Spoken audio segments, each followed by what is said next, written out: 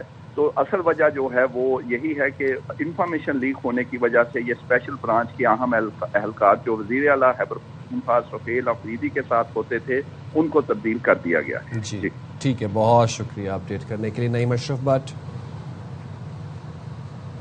اس سے پہلے ہم بات کر رہے تھے کہ اس وقت جو دنیا بھر میں صورتحال ہے، خاص طور پر امریکہ اسرائیل کے ایران پر حملے کے بعد جو جنگ کا ایک پورا سلسلہ ہے، اب یہ کئی دنوں پر محیط ہو گیا ہے. غالباً آج 19واں دن ہو گیا ہے. امیجن کریں لاسٹ ایئر جو ہوئی تھی 12 دن تک ہوئی تھی، لیکن اب یہ 19 دن اور ابھی بھی ہمیں کوئی ایسے آثار نظر نہیں آ رہے. بات کر لیتے ہیں ایک تازہ ترین سچویشن پر. دفاعی تجزیہ کار rear admiral retired Javed Iqbal صاحب ہمارے ساتھ موجود ہیں. جاوید صاحب، پہلے امریکہ یہ رول پلے کرتا تھا جس میں سیز فائر کا آپشن ہوتا تھا، ممالک کے درمیان تنازع کو حل کرانے کی کوشش کرتا تھا، لیکن اس وقت امریکہ خود یہاں پر وہ اٹیکر بن گیا ہے. تو وہ کیسے یہ رول پلے کرے، اور ڈونلڈ ٹرمپ بغیر کچھ حاصل کیے اس جنگ سے کیسے نکل سکتے ہیں؟ ان کے ہاتھ ابھی تک کچھ آیا نہیں ہے. خبر یہ ہے کہ ترکیہ خطے میں جنگ رکوانے کے لیے متحرک ہے. ان کے وزیر خارجہ خاقان فیدان نے جنگ کے خاتمے کے لیے مشرق وسطی کے ہنگامی اجلاس کا ایک ہم دیکھ رہے ہیں کہ دورے کا اعلان کیا ہے. آپ سمجھتے ہیں کہ وہ ایسی شخصیت ہے یا ترکی جو ہے وہ کوئی ایک اہم رول اس میں پلے کر سکتا ہے؟ جی بالکل، یہ یو این سیکورٹی کونسل میں جو ریزولوشنز ٹیبل کی گئیں جس میں ایک امریکہ نے ویٹو کر دی، تو اس میں یہ مسئلہ بالکل سامنے آیا کہ یو این سیکورٹی کونسل کے تھرو یہ مسئلہ حل نہیں ہوگا. اور میرے خیال میں ایران کو بھی یہ شاید ابھی قابل قبول نہیں، کیونکہ اس نے بھی یہ اعلان کیا ہے کہ اگر امریکہ جنگ بندی کر بھی دے تو ہم جنگ جاری رکھیں گے جب تک کہ ہمیں.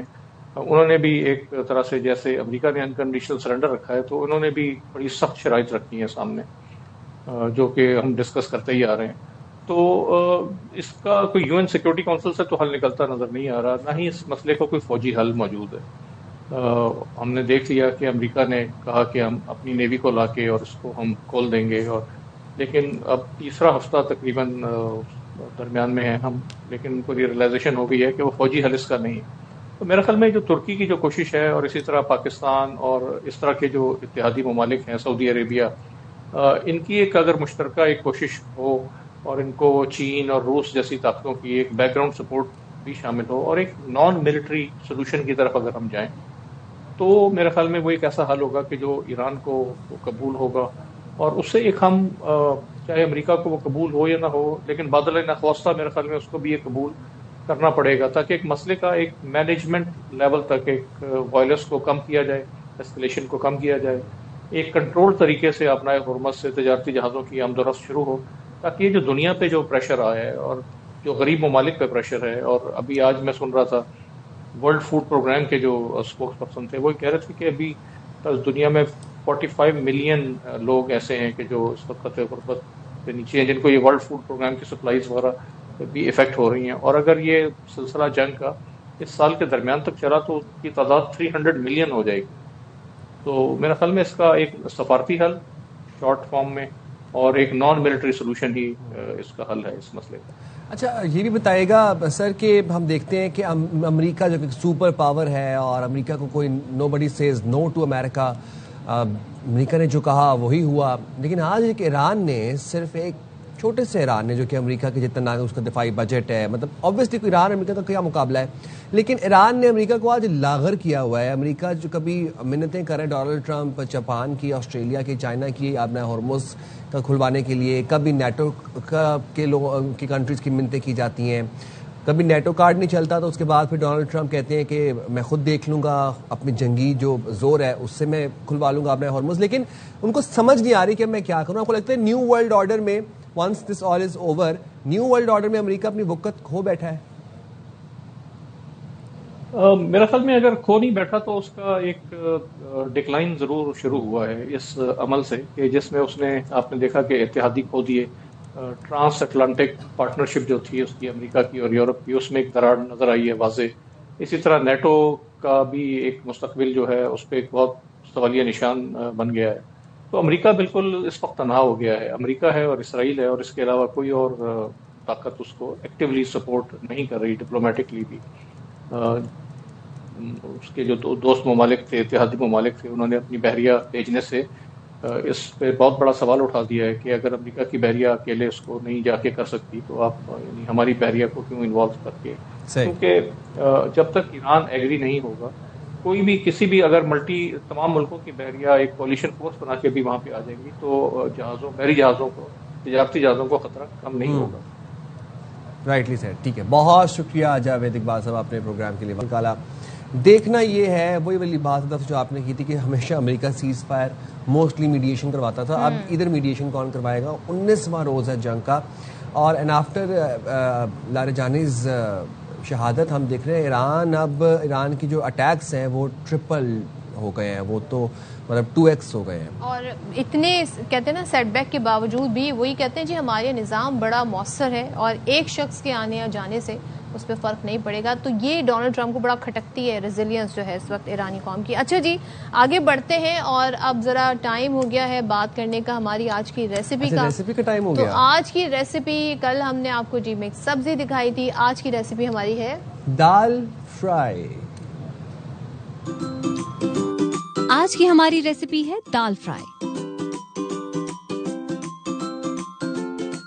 سب سے پہلے ایک کڑاہی میں 1/4 کپ تیل گرم کریں. اب اس میں ایک درمیانی سلائس کی ہوئی پیاز ڈالیں اور ہلکا سنہری ہونے تک فرائی کریں. پھر اس میں 6 سے 7 ثابت مرچیں،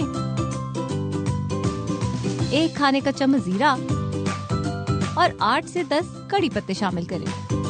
اب 1 کھانے کا چمچ لہسن ادرک کا پیسٹ ڈال کر اچھی طرح بھون لیں. جب خوشبو آنے لگے تو اس میں ایک درمیانہ کٹا ہوا ٹماٹر شامل کریں اور چند منٹ تک پکائیں تاکہ ٹماٹر نرم ہو جائے. اب اس میں 2 کھانے کے چمچ ہمدرد کڑاہی مسالہ ڈالیں اور اچھی طرح مکس کریں.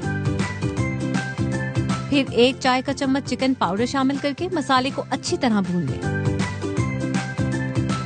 اب اس میں ابلی ہوئی دال تقریباً 1/4 کلو شامل کریں اور اچھی طرح مکس کریں. اس کے بعد کسوری میتھی، 1 کھانے کا چمچ اچار.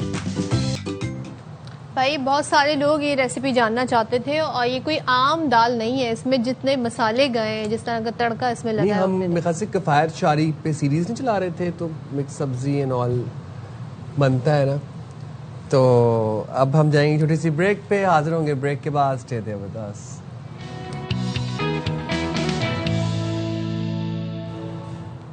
السلام علیکم، ویلکم بیک ٹو شام رمضان. سائم خان اور صدف عبدالجبار پھر سے آپ کی خدمت میں حاضر ہیں. پروگرام کو آغاز کرنے سے پہلے ایک ذرا اپڈیٹ دے دیتے ہیں آپ کو.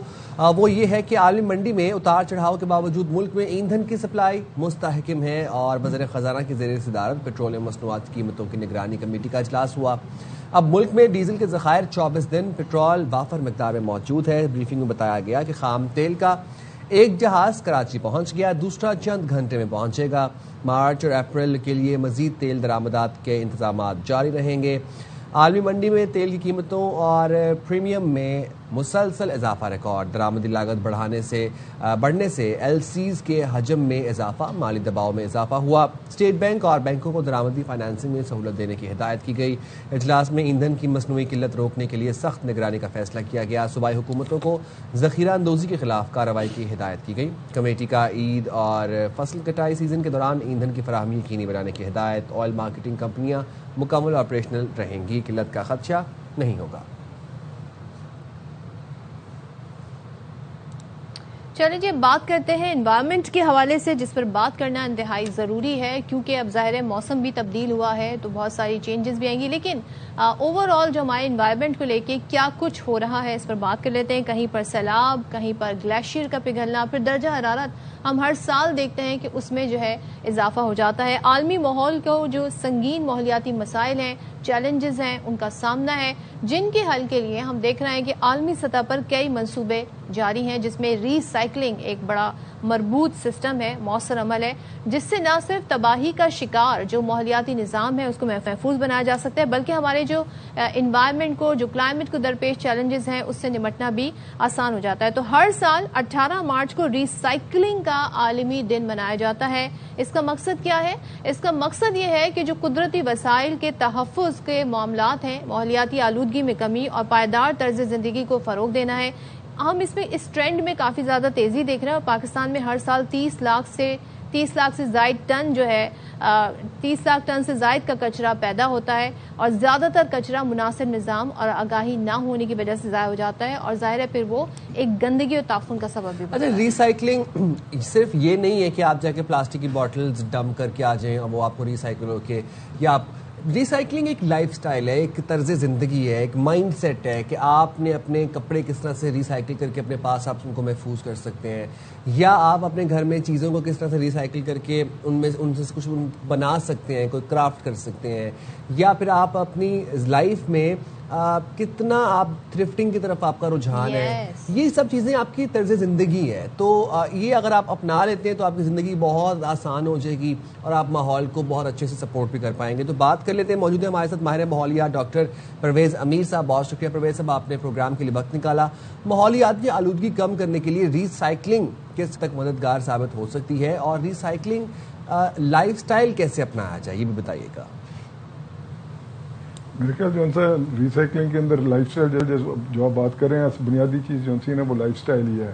اب آپ جاپنیز کو دیکھ لیں کہ جاپنیز جو ہیں نا وہ اس کے اندر سب سے آگے جا رہے ہیں. اس کو کہتے ہیں کہ جی نا آپ سادہ طرز زندگی ہو, جون سی چیزیں ہیں جو ٹوٹ جاتی ہیں ان کو جوڑ لیا جائے, جو کپڑے پرانے ہو گئے ہیں ان کو ریسائکل کر کر آپ پہن لیں.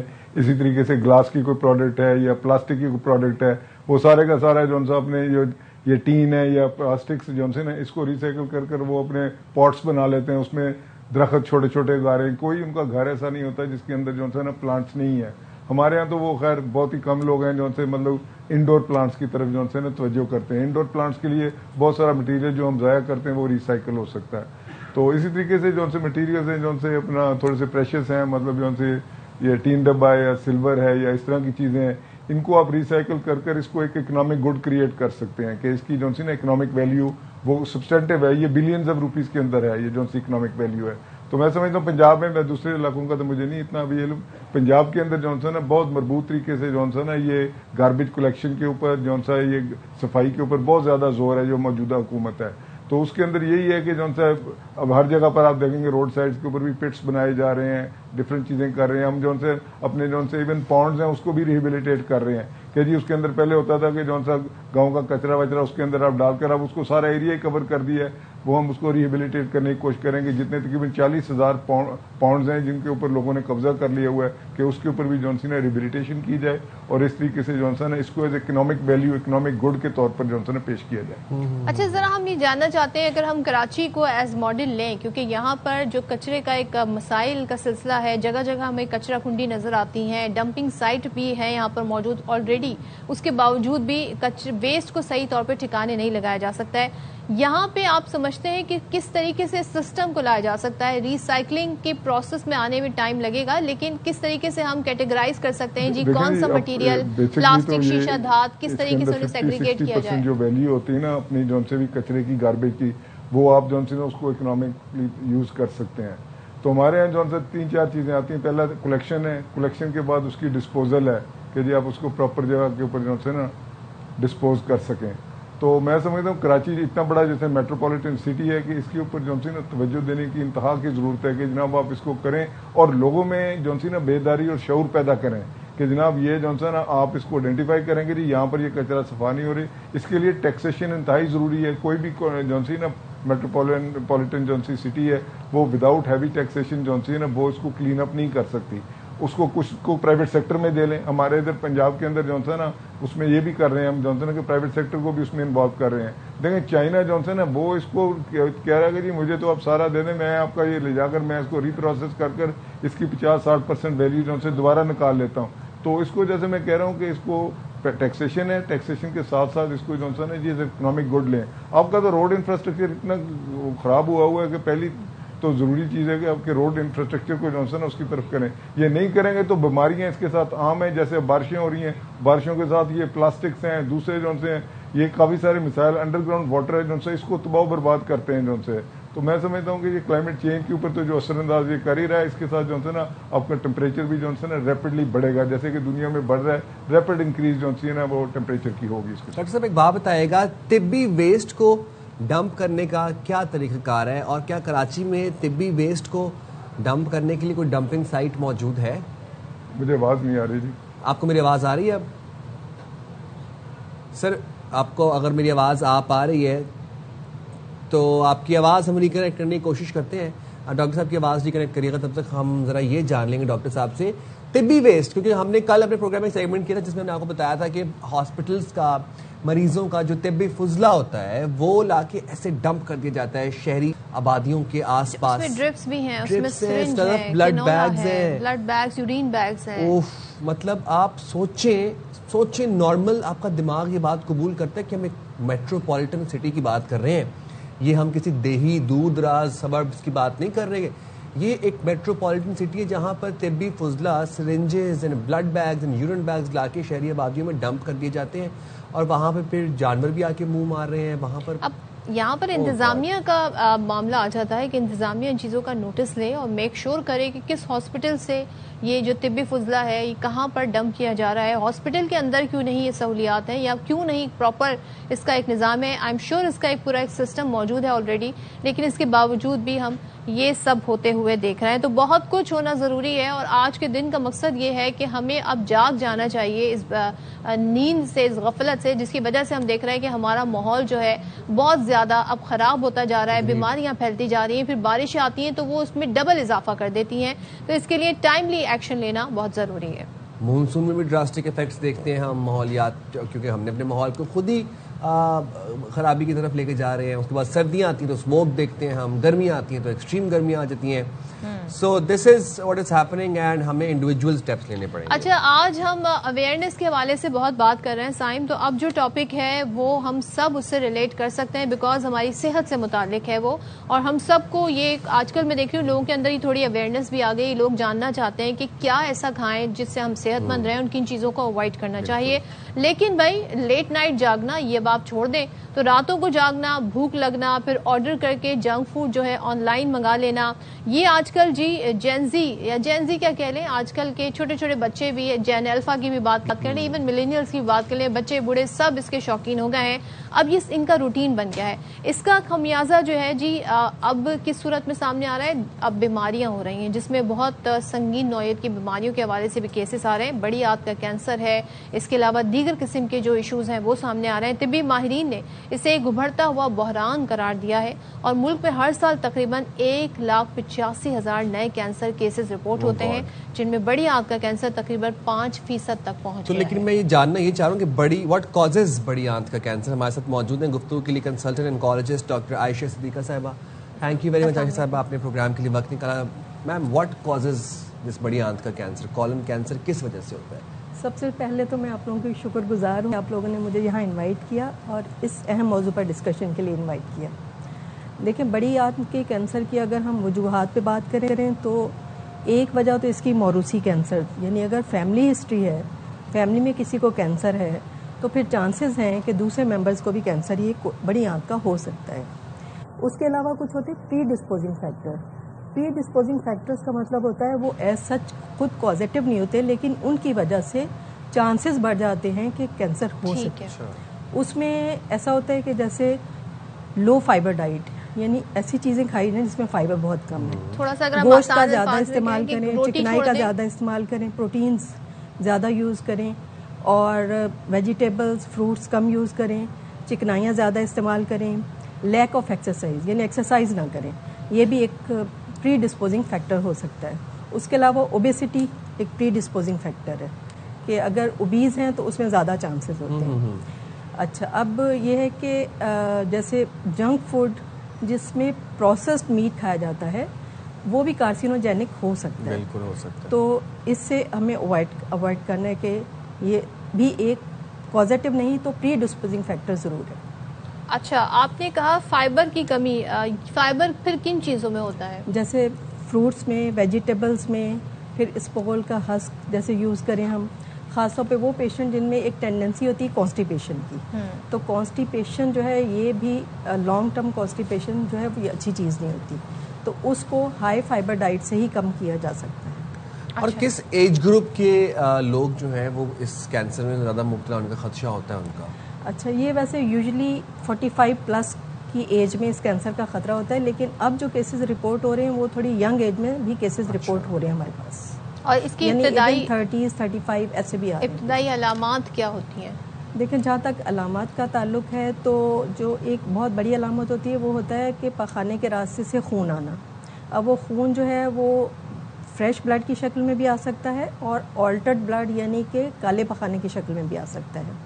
اس کے علاوہ باؤل ہیبٹس آلٹر ہو جاتی ہیں، یعنی کہ لیٹ سپوز ایک پرسن کی ایک نارمل جو بھی باؤل ہیبٹ ہے اگر اس میں چینجز آ رہی ہیں، یعنی کبھی اسے کانسٹیپیشن ہو رہی ہے، کبھی لوز موشنز ہو رہے ہیں، اچھا، اور کبھی یہ کہ بلا وجہ اس کا کسی کا ویٹ کم ہو رہا ہے اور اینیمیا ہو گیا، خون کی کمی ہو گئی ہے، یا پیٹ میں ایسا درد ہے جو ٹھیک ہی نہیں ہونے میں آ رہا، اگر یہ علامات جو ہیں 6 ہفتے سے زیادہ چلتی ہیں اور کسی ڈاکٹر سے علاج کے باوجود صحیح نہیں ہو رہی، تو پھر اسے ضرور کسی نہ کسی کنسلٹنٹ سے رجوع کرنا چاہیے تاکہ فردر ٹیسٹ کرائے جا سکے اور پتہ چلایا جا سکے کہ کہیں یہ کینسر تو نہیں ہے۔ اور اس کے ٹیسٹ کون سے ہوتے ہیں؟ دیکھیں، اس میں جو مین ٹیسٹ جس کی ہیلپ سے ہم اس کو ڈائگنوز کرتے ہیں وہ ہوتا ہے کلونوسکوپی اینڈ بایوپسی، یعنی ایک کیمرے والا ٹیسٹ کہلاتا ہے، پھر ہم لوگ اسے کہتے ہیں کیمرے کا ٹیسٹ، یعنی کلونوسکوپی کے تھرو پوری کولون کا معائنہ کیا جاتا ہے اور اس میں کوئی بھی ہمیں سسپیشس لیجن ملتا ہے تو اس کی بایوپسی کر لی جاتی ہے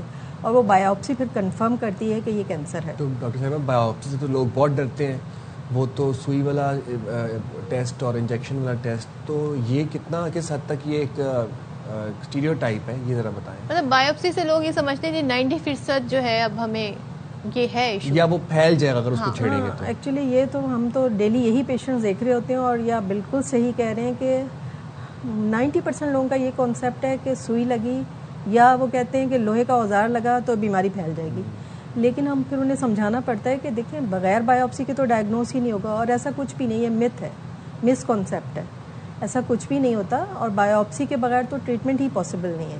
جب تک ہم بایوپسی کر کے ٹیشو ڈائگنوسس نہیں کریں گے تب تک ہم کسی ٹریٹمنٹ کے لیے اور کنفرم بھی نہیں کر سکتے کہ یہ کینسر ہے یا نہیں۔ اچھا، اسکریننگ کو ذرا ڈیفائن کریں کہ واٹ از اسکریننگ، کیا ہمارے ملک میں یہ مؤثر ہے اور لوگوں کو اس بارے میں اویئرنیس ہے؟ دیکھیں، اسکریننگ کے جہاں تک اویئرنیس کا تعلق ہے تو اویئرنیس تو بہت ہی کم ہے، خاص طور پہ ہمارے جو دیہی علاقے ہیں جو کہ ہماری آبادی کا مور دین 70 یا 60% بناتے ہیں، وہاں تو کوئی خاص اسکریننگ کا کانسیپٹ نہیں ہے۔ ایون شہروں میں جہاں پہ کچھ اویئرنیس ایکٹیویٹیز بھی ہوتی ہیں وہاں تھوڑا بہت اسکریننگ کا کانسیپٹ ہے، لیکن لوگ اس کو فالو نہیں کرتے، یعنی لیٹ سپوز لوگوں کو پتہ بھی ہے کہ اسکریننگ کروانی چاہیے لیکن اس کو فالو نہیں کرتے۔ اسکریننگ ہے کیا؟ اسکریننگ کا مطلب یہ ہوتا ہے کہ کوئی بھی علامت ظاہر ہونے سے پہلے ہمیں بیماری کا پتہ چل جائے، تو اس کی اسکریننگ کے 2-3 طریقے ہوتے ہیں۔ ایک ہوتا ہے پاخانے کا ٹیسٹ جس میں اوکلٹ بلڈ کہتے ہیں، یعنی چھپا ہوا خون جو بظاہر نظر نہ آ رہا ہو، وہ ٹیسٹ کروایا جاتا ہے سال میں 1 دفعہ، وہ بھی 45 ایئرس کی ایج سے سٹارٹ کر لینا چاہیے۔ اور دوسرا جو بیسٹ ٹیسٹ ہے وہی کلونوسکوپی ہے۔ کلونوسکوپی بھی 45 ایئرس کی ایج کے بعد سٹارٹ کی جاتی ہے۔ اس میں یہ ہوتا ہے کہ کلونوسکوپی سے پوری آنکھ کا معائنہ ہو جاتا ہے اور اگر اس میں کوئی بھی سسپیشس لیجن نظر آ جائے تو اس کی بایوپسی اسی وقت کر لی جاتی ہے۔ اور یہ جو ہائی رسک پیشنٹس ہوتے ہیں، ہائی رسک کا مطلب جن کی فیملی میں آلریڈی کولون کے کینسرز کے پیشنٹس ہیں، ان کے لیے تو یہ بہت ہی ضروری ہے کہ وہ اسکریننگ کروائیں کیونکہ ان میں چانسز زیادہ ہوتے ہیں۔ تو اسکریننگ اویلیبل تو ہے لیکن لوگ اس کو فالو کریں اور اویئر ہوں، یہ تھوڑا سا ڈیفیکلٹ بات۔ Thank you very much doctor صاحبہ، آپ نے پروگرام کے لیے وقت نکالا اور بڑی انہوں نے اچھے سے اور بڑی ڈیٹیلڈ ہمیں ساری ڈیٹیلز سے اور سارے پروسیجر سے، اسکریننگ سے، علاج سے ہمیں بتایا ہے۔ اور وہ کون سے ایسے فوڈز ہیں، کون سے ایسے آئٹم ہیں جو پری ڈسپوزنگ فیکٹر ہو سکتے ہیں، کاز تو نہیں ہو سکتے ڈائریکٹلی، لیکن اگر آپ اپنی لائف سٹائل کو ہیلدی کر لیں تو آپ بہت ساری بیماریوں سے بچ سکتے ہیں۔ بالکل جی، تو یہاں پر ایک اپڈیٹ ہے، پروگرام میں شامل کر لیتے ہیں۔ اسلام آباد ہائی کورٹ کے احکامات پر بانی پی ٹی آئی کا medical check up. High court کی ہدایت پر چیف کمشنر نے نیا میڈیکل بورڈ تشکیل دے دیا۔ جیل انتظامیہ کے مطابق تشکیل دیا گیا میڈیکل بورڈ بانی پی ٹی آئی کا طبی معائنہ کر رہا ہے۔ میڈیکل چیک اپ کا عمل جاری ہے، ماہر ڈاکٹرز کی ٹیم موجود ہیں۔ بانی پی ٹی آئی کا طبی معائنہ اہلیہ بشرا بی بی کی موجودگی میں کیا جا رہا ہے۔ چیک اپ کے دوران تمام ضروری طبی آلات اور سہولتیں میسر ہیں، اور جیل انتظامیہ کے مطابق میڈیکل بورڈ کی جانب سے مکمل رپورٹ جلد چیف کمشنر کو پیش کی جائے گی۔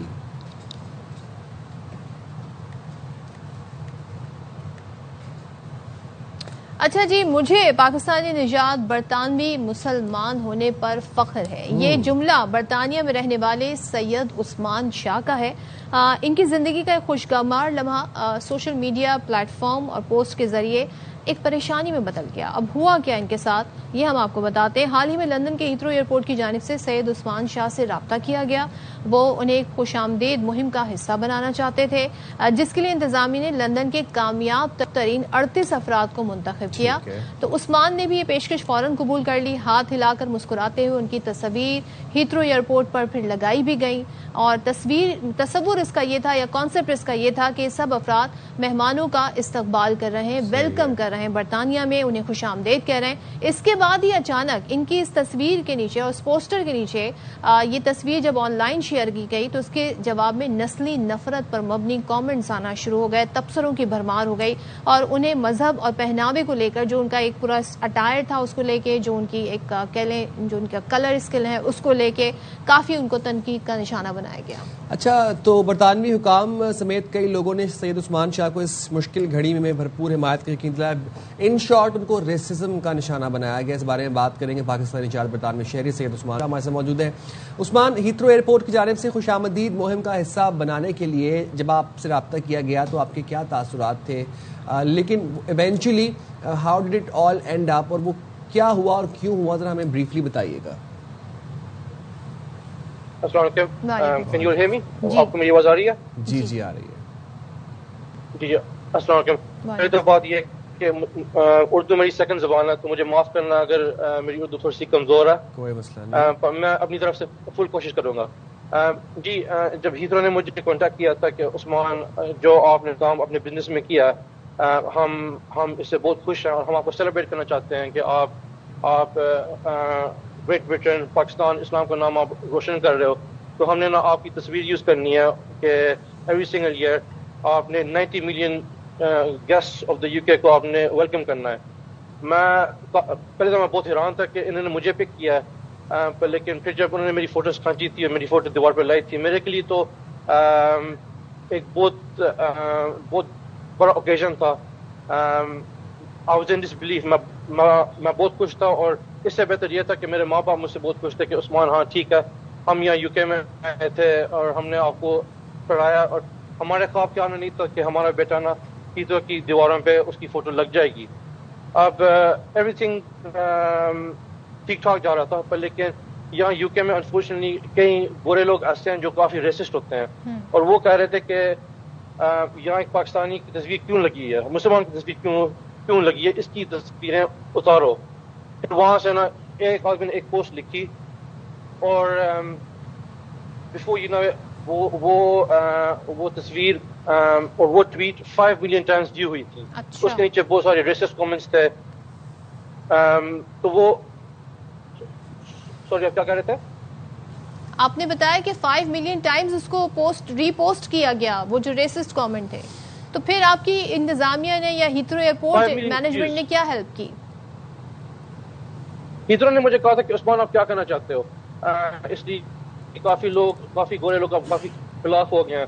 میں نے کہا میں کیا کروں گا، میں نے سب کو رسپانس دینا ہے، میں نے ان کو دکھانا تھا کہ اسلام نے مجھے کیا سکھایا ہے، میرے ماں باپ نے مجھے کیا سکھایا۔ میں نے کہا تھا کہ جنہوں نے میرے بارے میں اینی تھنگ برا لکھا ہے نا، میں نے ان سب کو معاف کر دیا۔ پہلا تو کام یہ ہے، پھر دوسرا کام میں نے یہ کیا تھا، میں نے کہا جنہوں نے بھی کوئی چیز برا لکھا ہے میرے بارے میں، وہ میری دکانیں میں آئے، اور جب میری دکانیں میں آئیں گے نا، میں ان کو فری کھجوریں دوں گا۔ اس لیے میں نے کسی جو بھی میرے ساتھ برا کرتا ہے، میں نے ان کو برا کر کے دکھانا نہیں ہے۔ اس لیے یہ مسلمانوں کا اور پاکستانی کا یہ کردار نہیں ہے تو میں نے کہا تھا کہ میں نے ہیٹ کو میں نے لو کا رسپانس دینا ہے. اور دا موسٹ امیزنگ چیز یہ تھی کہ وہ سارے گورے آج تک اسٹل آ رہے ہیں. وہ کہہ رہے تھے کہ ہم اتنے حیران تھے کہ یہ عثمان نے رسپانس کیسا دیا, ہم نے اس کے بارے میں اتنی بری چیزیں ہم نے لکھی تھی. اور پھر اس نے آگے سے کہا کہ ڈونٹ وری, میں نے آپ سب کو معاف کر دیا, رادر آپ نہ آؤ اور آپ میرے سے میری پروڈکٹس آپ فری لے لو, بس میرے ساتھ بات کر لو. ابھی میں بھی سعودی عربیہ میں گیا ہوتا 2-3 ہفتوں کے لیے, وائس میں گیا ہوتا, لوگ بار بار مارکیٹ میں آ رہے تھے, گفٹس لے کے آ رہے تھے کہ ہاں عثمان نے نا ہمیں ایک سبق سکھایا. اور یہ رسپانس تھا نا, گورے لوگ بہت حیران ہیں, کہہ رہے کہ اس نے ہمیں دکھایا کہ اسلام کیا چیز ہے.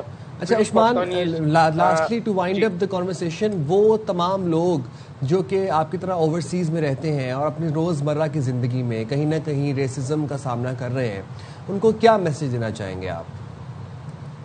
ان کو یہ میسج یہ دینا ہے کہ انفارچونیٹلی یو کے میں تھوڑے سے لوگ ہیں جو ہم کی نا ہمارا نام خراب کرتے ہیں, ٹھیک ہے. تو ہمیں ان کی حرکتیں کیسے کہتے ہیں, ہم نے ان کی حرکتیں تبدیل کرنی چاہیے ہمارے اپنے کردار سے. تو اگر کوئی ہمیں کوئی چیز برا کرتا ہے, ہم نے ان کو ہمارا اچھا پن دکھانا ہے, اور اس سے نا انشاءاللہ over time things will get better. کیا بات ہے عثمان. اور آپ کا جو اصل ویلکم کا والا پوسٹر اتنا کہتے ہیں نا امپورٹینس اور سگنیفیکینس نہیں رکھتا تھا, جو بات کا آپ کا جیسٹر اور پھر آپ کے جو کیپشن لگے کہ فیس آف یو کے میٹس ہیٹ ود ڈیٹس, تو اصل میں یہ آپ کی پہچان بن گئی. اتنے خوبصورت آپ نے جیسٹر کا مظاہرہ کیا, یقیناً اب گوروں کو بھی ذرا سمجھ آ گئی ہوگی, سبق انہوں نے سیکھ لیا ہوگا. تھینک یو ونس اگین عثمان, بہت شکریہ, بہت ویری نائس آف یو. اچھا جناب, تو جناب اچھے جیسٹر اخلاق کا اچھا مظاہرہ کریں تو پھر آپ اپنے مخالف کو بھی اپنے گرویدہ اپنا دوست بنا سکتے. ہم جائیں گے چھوٹی سی بریک پہ, حاضر ہوں گے بریک کے بعد. سے دے بداس سائم چلے جی چلے فوری نکل جائے. چلو ہم عید شاپنگ پہ جا رہے ہیں, تو اگر آپ لوگوں نے جانا ہے ہمارے ساتھ تو آپ لوگ چلے ہمارے ساتھ, ہم آپ کو لے کے چلتے ہیں. لیکن ہم مختلف شہروں میں جا رہے ہیں. ہاں بالکل, ہم یہاں سے نہیں جا رہے, ہم ملتان جائیں گے اور پشاور جائیں گے. ملتان میں مرزا احمد علی ہیں اور پشاور میں عثمان علی ہیں, تو ہم دوسروں کی کو شاپنگ کرتے ہوئے دیکھ کے انجوائے بھی کریں گے اور ان کی خوشیوں میں خوش بھی ہوں گے. تو ہم پہلے ملتان چلتے ہیں. تو ملتان میں مرزا احمد علی ہمارے ساتھ موجود ہے. مرزا احمد علی بتائے گا ملتان کے کس بازار میں موجود ہیں, عوام کا رش دیکھ رہے ہیں, قیمتیں کس حساب سے جا رہی ہیں, اور اگر آپ کو کشمیری چوڑیاں کہیں پہ نظر آ رہی ہیں تو ذرا ان کا ریٹ ہی پتہ کر کے بتائیں ہمارے ناظرین کو کہ کس ریٹ پہ مل رہی ہیں.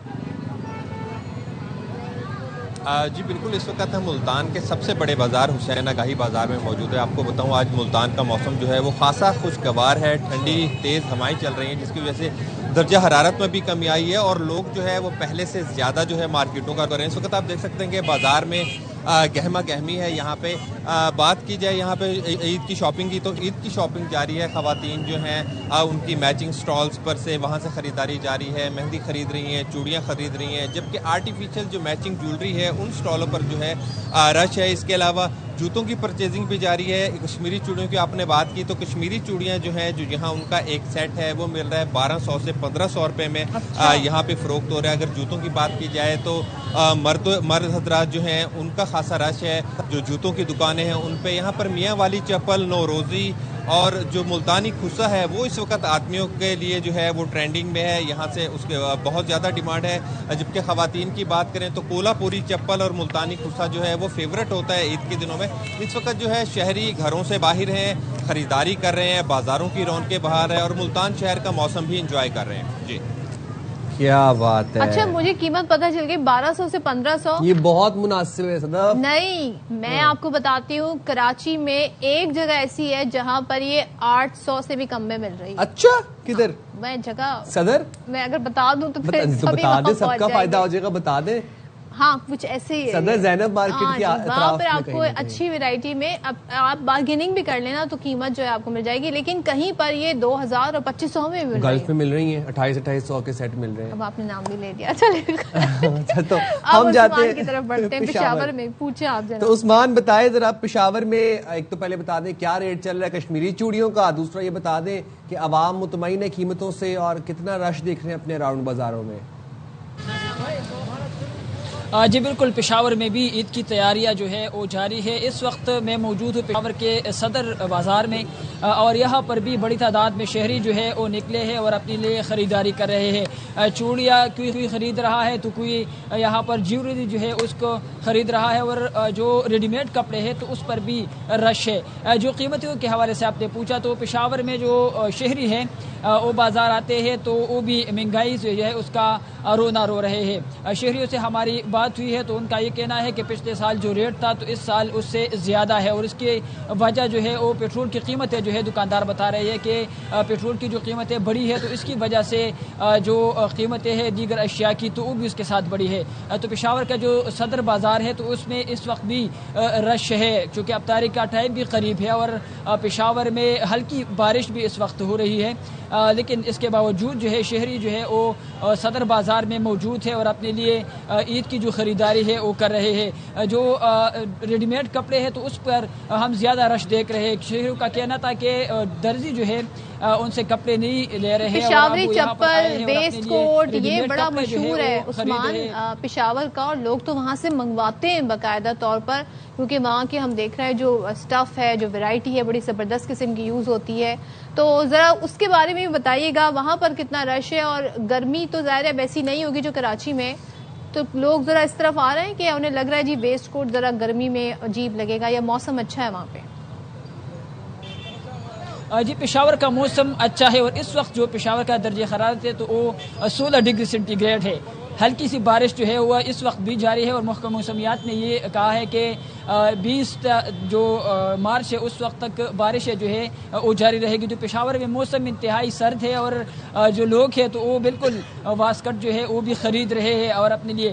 اس کے ساتھ ساتھ جو پشاوری چپلیوں کی آپ نے بات کی ہے تو پشاور کی چپلی جو ہے وہ تو بہت زیادہ مشہور ہے، اور دیگر شہروں سے بھی لوگ جو ہے وہ پشاور آتے ہیں اور یہاں پر اپنے لیے چپلی خریدتے ہیں. تو اس مارکیٹ میں بھی بہت زیادہ رش ہے اس وقت، لیکن جو رش ہے وہ بڑھ جاتا ہے رات کے وقت جب لوگ افطاری کرتے ہیں. اس کے بعد جو ہے پھر اس مارکیٹ میں یہاں پر کھڑے ہونے کے لیے بھی آپ کو جگہ نہیں ملے گی. پشاور صدر میں اور جو دیگر مارکیٹیں ہیں وہاں پر بھی رش جو ہے وہ بہت زیادہ بڑھ جاتا ہے. صدر اور کراچی صدر دونوں میں اس وقت تل دھرنے کی جگہ نہیں ہے. بہت عثمان علی اور مرزا احمد بتا رہے تھے عثمان علی کہ لوگ شہری جو ہے وہ مہنگائی کا رونا رو رہے ہیں، تو رونے والوں سے کہتے ہیں ان کا بھی رونا رو لیں جن کو مجبوری حالات نے رونے نہ دیا. ہو مجبوری حالات نے رونے نہ دیا. میں یہاں پر آپ کو بریک لینے دیتی ہوں، بس پھر آپ اپنا شیئر مزید کمپلیٹ کر لیے گا. ہم جائیں گے بریک پہ، حاضر ہوں گے بریک کے بعد.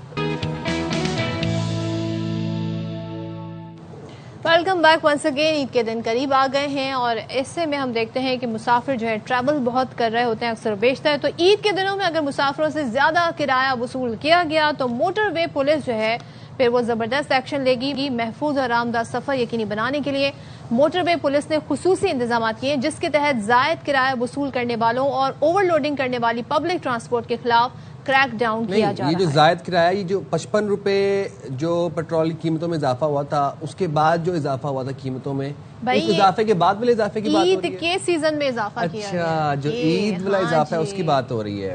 تو جناب اب ہو کیا رہا ہے کہ مختلف مقامات اور سوشل میڈیا کے ذریعے شہریوں میں آگاہی مہم بھی جاری ہے. تو گفتگو کے لیے ہمارے ساتھ موجود ہیں ایس پی موٹر وے پولیس علی حسن صاحب. بہت شکریہ حسن صاحب، آپ نے پروگرام کے لیے وقت نکالا. سب سے پہلے تو یہ بتائے گا کہ عید کے موقع پر محفوظ اور آرام دہ سفر کے لیے موٹر وے پولیس کون سے خصوصی انتظامات کرتی ہے؟ بسم اللہ الرحمن الرحیم. اے آر وائی اور آپ کا میں مشکور ہوں جنہوں نے ہمیں وقت دیا ہے اپنے چینل پہ. موٹر وے پولیس نے آئندہ عید کے دنوں کے لیے اسپیشل کچھ اقدامات کیے ہیں جن میں ایکسٹرا ڈپلائمنٹ ہے. ٹول پلازاز پر ایکسٹرا موبائلز فیلڈ میں ڈپیوٹ کی گئی ہیں تاکہ روڈ یوزرز اور کمیوٹرز کو فری فلو آف ٹریفک ملے اور اپنی منزل پہ بآسانی پہنچ سکیں. اچھا، تھوڑا سا علی حسن صاحب یہ بھی ذرا ہمیں بتا دیں کہ قومی شاہراہوں موٹر ویز پر حد رفتار میں تبدیلی کی وجہ کیا ہے؟ کیا تبدیلی کی گئی ہے؟ یہ موجودہ ورلڈ وائڈ جو فیول کا کرائسس ہے گلف کی وجہ سے، تو گورنمنٹ نے کفایت شاری کی پالیسی جو ہے ایندھن کے استعمال کے لیے اپنائی ہے، جس کے لیے موٹر ویز پہ اسپیڈ لمٹس کو ایل ٹی ویز کے لیے 120 سے 100 اور ایچ ٹی ویز کے لیے 110 سے 90 کیا گیا ہے. اسی طرح ہائی ویز پہ